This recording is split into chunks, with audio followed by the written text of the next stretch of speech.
Abedin Rexha jo që nuk dorëzohet, po konfrontohet me ta, edhe si pasojë e saj është plagosur edhe një Bahri Krasniqi. Një ditë një grup i forcave ushtarake shkojnë edhe në Boroj, edhe sulmojnë familjen e Abedin Rexhës.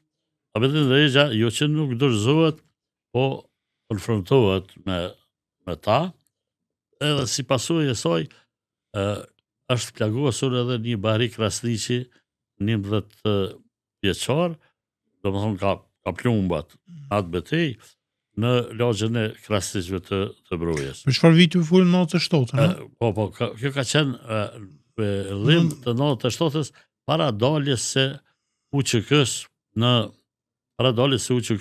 në skenë.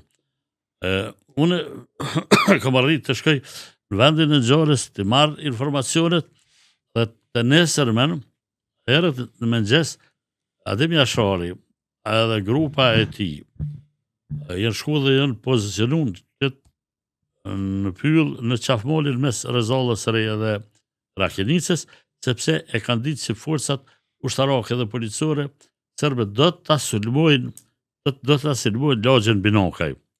Ato armë kanë qenë të fshehura në një bodrum në xhamin e Borojës.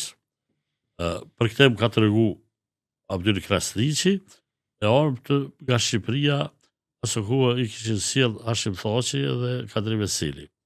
Edhe këto armë kanë mërri në vitin 1992, me ato armë pastaj qëtë betejen i kanë marrë prej arkivoleve që kanë qenë varrosuna, mbrenda lokaleve në një bunker, edhe me ato e kanë zhvilluar betejë. Forcat mëdha nga Skënderaj ja kanë mësy Brojës, po kanë hasën Pegjes, edhe ka qenë njëna prej fitoreve më të mëdha që ushtria shqiptare e Kosovës e ka kurrë ndaj forca policore ushtarake, edhe pse ka qenë të armatosur me mjete të blinduara e me helikopter, edhe grupa e rezistencës e adit ka rezistu, nuk ka pas asnjë humbje. Unë kam rri pas dite me shku në vendin e ngjarjes, edhe kur kam shku në vendin e ngjarjes, kam gjetë plonga gjaku në asfalt, copat rrypave, helmeta e gjoja, që në kuptante se aty janë vrarë edhe shumë policër. Madje më patën dëshmu, Hoxha Abdul Krasniqi më patë dëshmu se helikopteri disa herë ka zbrit edhe ngrit edhe ka bërë plagosur edhe të vramë. Këto forca policore, me që nuk kanë mri të depërtojnë në Broj, janë kthy mbrapa, duke shten mbi shtëpiat shqiptarëve, ndërsa në shkollën e Llaushës është vrarë mësuesi Halit Geci edhe u plagos edhe një tjetër. Duam 26 nëntor, 97, 2 ditë mas bëhet varrimi ku del UÇK-ja në skenë. UÇK-ja ka dalë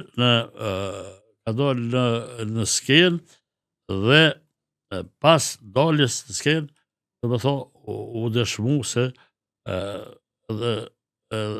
një forcë e fuqishme ushtarake, edhe pse nuk ka qenë numër të madh, ka vendosur seriozisht të merret me opsionin e luftës edhe të vazhdoj luftën deri në shlirimin.